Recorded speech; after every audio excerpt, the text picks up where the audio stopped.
Hey everyone, this is Peyton Gibbs, and this is my last video of the class.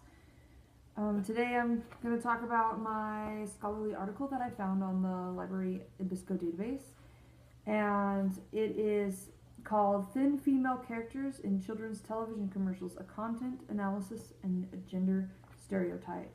So this article focuses on thin gender women stereotypes in children's commercials, and are they affecting children, and their body images. So I'm going to kind of give you a little overview of the article, its strengths and weaknesses, and kind of just my general thoughts about it.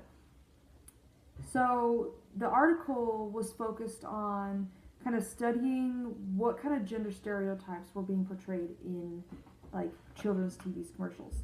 So they focused on physical appearance, role behaviors, occupations, traits, and sexuality.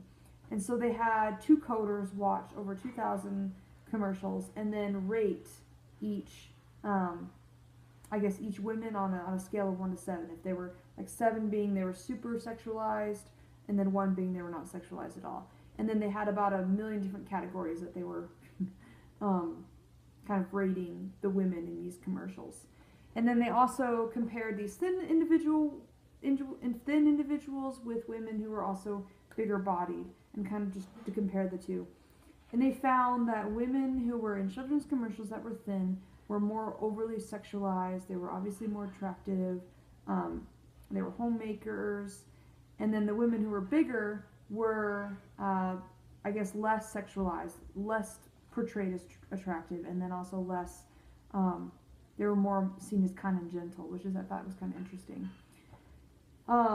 I really like this study. I felt like they talked about the importance of body image and how the images our children see are important because they affect their schemas of gender. And so it's important to have varied ideas, varied images of people, so that when they form their own schemas about gender, it's broader, more open-minded. I found it interesting, though, that while the article talks so much about children, in the actual study it doesn't really mention children at all.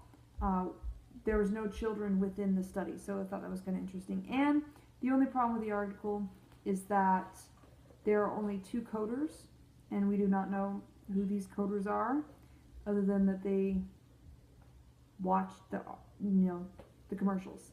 So I think that for this study to be more effective, we need to have more coders. Just have more people watching it, have children watch it.